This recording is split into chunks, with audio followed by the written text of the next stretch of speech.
अच्छी और सच्ची खबरों में सबसे पहले बात, दिल्ली में सांसों पर संकट की आहट सुनाई दे सकती है, जिससे पहले दिल्ली सरकार जाग चुकी है। त्योहारी मौसम के शुरू होने से पहले ही दिल्ली सचिवालय में ग्रीन वॉर रूम तैयार हो गया है, जिसकी मदद से प्रदूषण से जुड़ी समस्या पर लगातार प्रहार किया जाएगा। वहां ड्रोन मैपिंग से भी प्रदूषण के स्तर का विश्लेषण होगा। उसको काबू में करने के लिए भी कदम उठाए जाएंगे, ताकि अगले 3 महीने, खासकर अक्टूबर से लेकर आगे के 3 महीने तक दिल्ली के AQI यानी कि एयर क्वालिटी इंडेक्स में किसी भी तरह की बढ़ोतरी को रोका जा सके।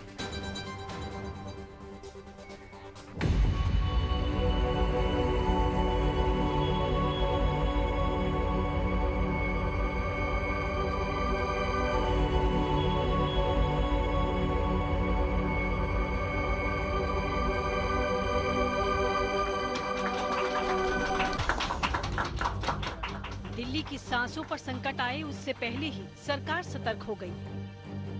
संकट टालने के प्रयास शुरू हो गए। अक्टूबर नवंबर आते ही सर्दी की दस्तक के साथ स्मॉग की समस्या भी आ जाती है। करीब 2 महीने तक त्योहारी सीजन की वजह से दिल्ली में प्रदूषण को लेकर चिंता बनी रहती है। यानी ठंड आने पर देश के दूसरे हिस्सों में जहां जिंदगी आसान होती है, दिल्ली में लोग दम फूलने या सांस की शिकायत करने लगते हैं। दिल्ली की आबो हवा खराब न हो, इसके लिए दिल्ली की आतिशी सरकार ने अभी से तैयारियां शुरू कर दी हैं। अक्टूबर की शुरुआत के साथ ही दिल्ली सचिवालय में ग्रीन वॉर रूम बन गया है।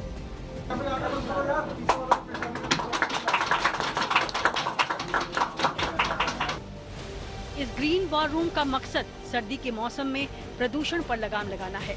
अक्टूबर की शुरुआत के साथ ही मानसून की बारिश पर ब्रेक लगने लगता है और तापमान घटने लगता है। हवा की रफ्तार धीरे धीरे थमने लगती है। ऐसे में PM10 और PM 2.5 यानी पार्टिकुलेट मैटर 10 और 2.5 प्रदूषण बढ़ाने में बड़ी भूमिका निभाने लगते हैं। ये कण इतने छोटे होते हैं कि सांस के जरिए आसानी से हमारे फेफड़ों में पहुंच जाते हैं और सेहत के दुश्मन बन जाते हैं। कि जो ये गैसेस पैदा करने वाले, प्रदूषण पैदा करने वाले, PM10, PM 2.5 पैदा करने वाले सोर्स हैं, उसको रिड्यूस किया जाए। ग्रीन वॉर रूम को 7 जिम्मेदारियां, 7 वर्क अलॉट किए गए हैं, जिसका ये वॉर रूम संपादन करेगा। पिछले कुछ साल से चल रहे ग्रीन वॉर रूम के कॉन्सेप्ट में इस बार ड्रोन मैपिंग के जरिए प्रदूषण के स्तर का विश्लेषण होगा।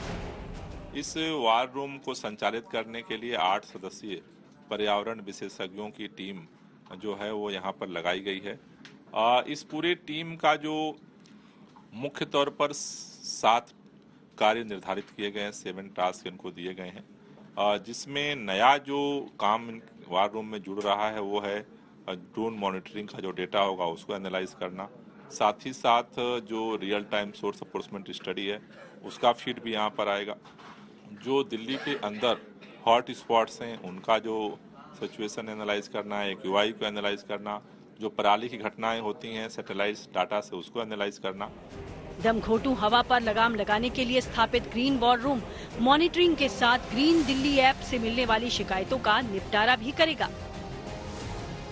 इसके साथ साथ ग्रीन दिल्ली ऐप जो सबसे बड़ा काम वॉर रूम करता है, 33 विभाग दिल्ली में है, उनके साथ कोऑर्डिनेशन, और दिल्ली के 2 करोड़ लोग प्रदूषण के खिलाफ इस लड़ाई में सीधे दिल्ली ग्रीन ऐप से हमारे साथ जुड़ते हैं। अब मेरी अपील भी है आपके चैनल के माध्यम से दिल्ली के सभी लोगों से कि अगर आप इस प्रदूषण के खिलाफ लड़ाई में शामिल होना चाहते हैं तो आपके पास एक हथियार है, दिल्ली ग्रीन ऐप। आप अपना एंड्रॉयड फ़ोन हो, आईफोन हो, गूगल प्ले स्टोर में जा करके ग्रीन दिल्ली ऐप डाउनलोड कर लीजिए और पूरे दिल्ली में कहीं भी अगर आपको दिखता है कि प्रदूषण फैलाने वाली गतिविधि हो रही है, फोटो खींच करके आप जरूर हमें भेजें। ग्रीन दिल्ली ऐप लॉन्च होने के बाद से अब तक 80,000 शिकायतें आई। 33 विभागों के कोऑर्डिनेशन की वजह से 88% मामलों को निपटाया गया। हवा की गुणवत्ता को मापने वाले AQI यानी एयर क्वालिटी इंडेक्स कम से कम 50 से कम होना चाहिए, और अगर इसके बाद भी ये स्तर बढ़ता है और 500 से ऊपर हो जाता है तो इमरजेंसी की स्थिति बन जाती है। ऐसे में लोगों को भी ज्यादा से ज्यादा घर के अंदर रहने की सलाह दी जाती है, यानी सर्दी के मौसम में हाउस अरेस्ट जैसी स्थिति पैदा हो जाती है, जिससे राजधानी के लोगों को बचाने की कवायद शुरू हो गई है। यही वजह है कि 7 अक्टूबर से अगले 1 महीने तक दिल्ली में पर्यावरण विभाग की तरफ से एंटी डस्ट कैंपेन भी चलेगा। दिल्ली से पंकज जैन के साथ bureau report, good news today. के मशहूर अभिनेता गोविंदा की, जो आज सुबह अपने घर पर गोली लगने से घायल हो गए। एक्टर को गोली खुद की रिवॉल्वर से ही लगी है। यह हादसा तब हुआ जब वो अपनी रिवॉल्वर अलमारी में रखे एक सूटकेस में रख रहे थे। तभी रिवॉल्वर नीचे गिरी और उसे अचानक गोली चल गई, जो घुटने के नीचे जाकर लगी। कुछ घंटे पहले ऑपरेशन के जरिए उनके पैर से गोली निकाल ली गई है, जिसकी वजह से गोविंदा खतरे से बाहर हैं। जिस वक्त ये वाकया हुआ उस वक्त गोविंदा घर में परिवार का कोई भी सदस्य मौजूद नहीं था। जख्मी हालत में गोविंदा को उनके पुलिस बॉडीगार्ड्स ने अस्पताल पहुंचाया और घटना की जानकारी स्थानीय पुलिस को दी। हादसे के समय गोविंदा के रिवॉल्वर में 6 गोलियां थी, जिसमें 1 गोली मिसफायर हो गई। मामले में कुछ भी संदिग्ध फिलहाल नहीं होने की बात सामने आई है, न ही इस तरह की कोई शिकायत दर्ज करवाई गई है। पूरा मामला दरअसल लापरवाही से जुड़ा हुआ है। पुलिस ने हादसे की जानकारी मिलने के बाद रिवॉल्वर और लाइसेंस का नंबर का मिलान किया, जिस पर लाइसेंस के वैलिड होने का पता चला है। 0.32 बोर की रिवॉल्वर काफी पुरानी थी, जिसके लॉक का एक हिस्सा टूटा हुआ था। यानी कि पूरा मामला हथियार के रखरखाव और लापरवाही से जुड़ा हुआ लग रहा है। ऐसे में घर या फिर अपने पास लाइसेंसी हथियार रखने में किस तरह की सावधानियां बरतनी चाहिए, ये जानना बहुत जरूरी है। तो सबसे पहले गन यानी कि शस्त्र को सुरक्षित जगह या फिर लॉकर में ही रखना चाहिए, ताकि वो बच्चों की पहुंच से दूर रहे, जिससे उसका गलत इस्तेमाल या फिर बेवजह इस्तेमाल ना हो सके। लाइसेंस में दर्ज सीमा के बाहर कभी भी हथियार को ना ले और न ही उसका इस्तेमाल करें। अपने नाम पर लिए गए लाइसेंसी हथियार को किसी को भी नहीं देना चाहिए। दुर्घटना की स्थिति में तुरंत मेडिकल हेल्प लेनी चाहिए और स्थानीय पुलिस को हादसे की जानकारी जरूर दें। भारत में किसी भी हथियार के लिए लाइसेंस लेना बेहद मुश्किल काम है। यहाँ लाइसेंसी हथियार का मालिक बनने के लिए एक लंबी प्रक्रिया से गुजरना पड़ता है, जिसमें 38 बोर, 9mm बोर या फिर 303 बोर के हथियारों के लिए लाइसेंस नहीं मिलता। इनके अलावा किसी भी हथियार के लिए अगर लाइसेंस की जरूरत है तो सबसे पहले एक तय फॉर्मेट में जिलाधिकारी या फिर कमिश्नर के दफ्तर में आवेदन करना पड़ता है। एप्लीकेशन के साथ आवेदक को अपना पहचान प्रमाण पत्र, एड्रेस प्रूफ, मेडिकल सर्टिफिकेट, आयु प्रमाण पत्र, चरित्र प्रमाण पत्र और ITR भी देना अनिवार्य है, जिसके बाद जिलाधिकारी दफ्तर में मौजूद शस्त्र लाइसेंस विभाग एप्लीकेशन यानी कि फॉर्म की एक कॉपी SSP ऑफिस में भेजता है। SSP ऑफिस उस फॉर्म की एक कॉपी को उस थाने में भेजता है जहां का आवेदक रहने वाला है। फॉर्म का एक हिस्सा डिस्ट्रिक्ट क्राइम रिंग ब्यूरो में भी भेजा जाता है, ताकि पता चल सके कि लाइसेंस के लिए आवेदन करने वाले का कोई आपराधिक इतिहास या फिर रिकॉर्ड तो नहीं है।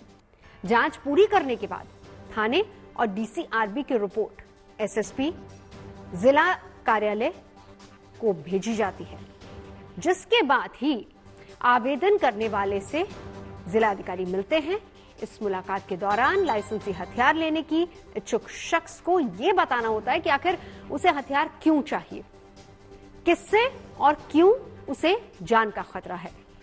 लाइसेंस की जरूरत को लेकर सारे संदेह दूर होने के बाद ही जिलाधिकारी लाइसेंस के लिए अपनी रिकमेंडेशन या संस्तुति देते हैं, जिसके बाद ही लाइसेंस के लिए अप्लाई करने वाला शख्स उस हथियार को खरीद पाता है जिसके लिए उसने जिलाधिकारी के दफ्तर में अप्लाई किया था।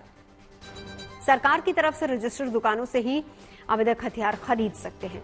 लाइसेंस पर हथियार मिल जाने के बाद उससे जुड़ी सारी डिटेल्स पुलिस स्टेशन के रिकॉर्ड में दर्ज करवानी पड़ती है। सिर्फ यही नहीं, लाइसेंस मिलने के साथ ये भी तय हो जाता है कि 1 साल में कितनी गोलियां मिलेंगी।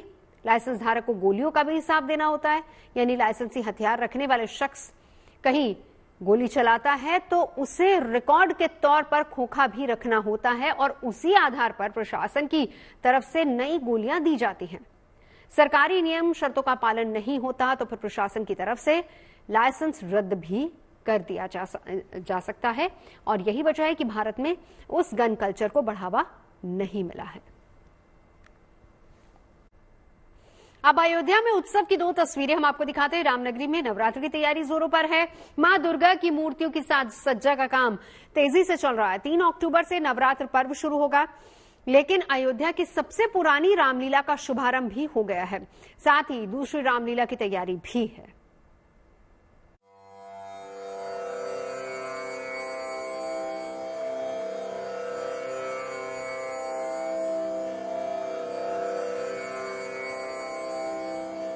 मां दुर्गा की आराधना का विशेष पर्व नवरात्र 3 अक्टूबर से प्रारंभ होकर दशहरा तक यानी अगले 10 दिनों तक इस त्योहार की रौनक देश भर में देखने को मिलेगी,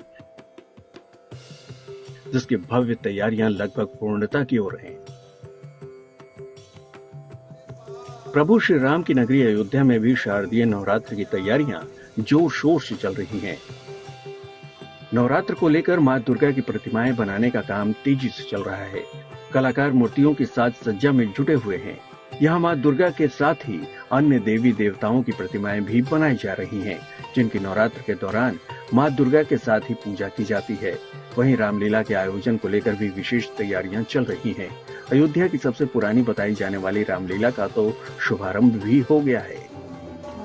भगवदाचार्य स्मारक सदन में अयोध्या की पारंपरिक रामलीला का सोमवार देर शाम शुभारंभ हुआ। यहाँ भगवान श्री राम और माता सीता की आरती उतारकर साधु संतों की उपस्थिति में रामलीला की शुरुआत हुई। इस विशेष अवसर पर पूरा माहौल भक्ति से ओत-प्रोत दिखा। अवधपुरी में जगह जगह रामलीला के आयोजन की तैयारी हो रही है। श्री राम ऑडिटोरियम में भी सोमवार को रामलीला के मंचन को लेकर पूरे विधि विधान से विशेष पूजा की गई। अयोध्या की रामलीला का छठा संस्करण स्टार्ट होने जा रहा है 3 तारीख से। आज अयोध्या की रामलीला का हमने भूमि पूजन किया है। इस बार रवि किशन जी केवट की भूमिका में नजर आएंगे, रजा मुराद हिरावन की भूमिका नजर आएंगे, मनोज तिवारी बाली की भूमिका में नजर आएंगे, राकेश बेदी राजा जनक की भूमिका में नजर आएंगे और आपका मालिनी अवस्थी जी माँ सबरी की भूमिका में नजर आएंगी। कई बॉलीवुड के कलाकार अयोध्या की रामलीला में काम कर रहे हैं। 42 से ज्यादा बॉलीवुड के कलाकार अयोध्या की रामलीला में काम कर रहे हैं और 200 से ज्यादा कलाकार दिल्ली, बॉम्बे, अयोध्या से हमारी अयोध्या की रामलीला में काम कर रहे हैं। सितारों से सजी इस रामलीला में कैप्टन राज माथुर भरत की भूमिका निभाने वाले हैं। मैं अपने आप को बहुत सौभाग्यशाली समझूंगा कि मेरे को इसमें भरत जी का रोल करने का मौका मिला है और मैं 2 या 3 बार मैं भरत जी का रोल कर चुका हूं। पिछले साल मैं किसी वजह से नहीं आ पाया था और बहुत अच्छा लगता है अपनी संस्कृति को पुनर्जीवित करने का और ये संदेश देने का, आने वाली पीढ़ियों को संदेश देने का, अपनी संस्कृति को आगे बढ़ाने का, वो ही हम प्रयास कर रहे हैं।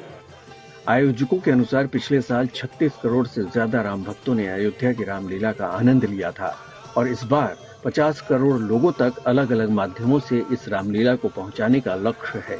Bureau report, good news today. खबरें सच्ची होनी चाहिए, अच्छी खुद ब खुद लगती है। Navjot Randhawa signing off. आप सुनते रहिए गुड न्यूज, देखते रहिए गुड न्यूज टुडे।